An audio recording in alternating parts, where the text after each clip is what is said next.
Hey everybody, welcome back to D&J's Epic Quest. Just Derek here for you right now. Justin and I will be doing a Malazan episode here in a little bit.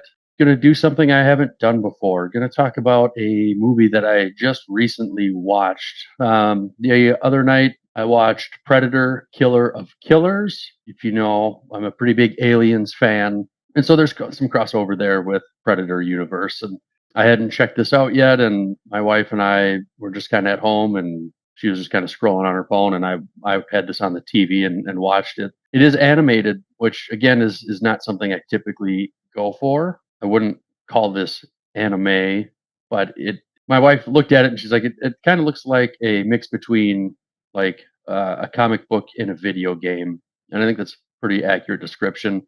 Usually, I like the live action stuff, but just with how this story went, that really wouldn't work out. I didn't really know what to expect watching this, but I'll say I was pretty surprised. I actually enjoyed it quite a bit. The movie's kind of broken up into, I guess I would call it quarters. There's three different stories and then kind of a conclusion to those stories, and they were actually pretty good and how they work. So there was the three different time periods. The first little short story within the movie, it was called The Shield, and is kind of like this Viking revenge story with this mother and son. So we get this predator that shows up after this battle.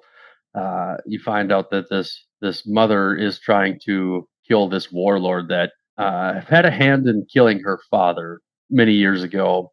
And so this predator shows up. There's a battle. The one thing I thought was pretty cool is they thought that the predator was Grendel, and I like that quite a bit. It was neat. But at the end of it, this little short story, I didn't quite understand what was happening. The main character, she ends up uh, like as a prisoner to the predator or predators. Like she's victorious, not really much of a surprise here, but she's victorious, and then it kind of cuts to her sitting in this like holding cell on a ship with this collar around her neck, and it didn't make any sense to me. The second story was called The Sword. It was a samurai story that took place in like the 1600s. And sorry, I didn't mention this. The Viking one took place in like 800 AD, something like that, somewhere in that time frame. So we jump forward like 800 years, and now we're in Japan. And this one had almost no dialogue, and I like that a lot. There were some, grunts and stuff and fighting, but you kind of follow. I thought they were brothers. They might have been cousins or something, but are fighting each other and they don't have a good relationship. And then again, this predator shows up and, they got to take it out and end up kind of working together. But there was a little bit of dialogue towards the end of the story, and there was a quote that I liked that was said by, again, I'm presuming brothers. Well, it does say brother in this quote that I'll read to you here, but I had to I had to Google it to get this quote because I didn't rewind it or memorize it off the first watch. But the leaves of a tree grow side by side, brother. Yet when they fall alone. You are not alone, my brother. And it was just a neat quote that just like to have that basically as the only dialogue in that episode or little short, whatever you want to call it. It just to me it was very effective. And again, like samurai stuff is not something I'm usually into. This was well done and it worked. The last story of the three before the conclusion was set in World War II, and it was called The Bullet, which was the name of this guy's plane. And this one was probably the most ridiculous so far out of the three of them. Just it's Predator, right? Like there's gruesome kills and everything, but this fighter pilot or wannabe pilot, he's got to fix his own plane, and he gets it going, and he goes to help out his buddies, but he takes some fire, and one of his engines on the plane is on fire, so he like, forces the stick in place to try to like stay level or whatever, and he climbs out on the wing to go kick off the engine. And again, like I understand it's a movie and it's a cartoon, but to me it was just like, okay, this is just too much. Just like the Viking story, The Shield, and also in the samurai one, the survivors of each of these stories ends up collared and on this predator ship. And so the conclusion to this is these three people that have each had a hand in killing a predator wind up on a like predator world.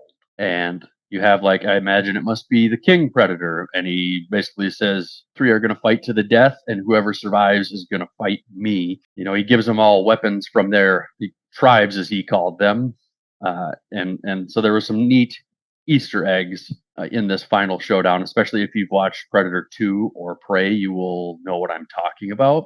Yeah, what I don't understand here is, were these people like, did they like hibernate essentially until like the three of them were brought together? Do the predators like time travel? I was very unsure on that. I'm not sure. That didn't make a whole lot of sense to me.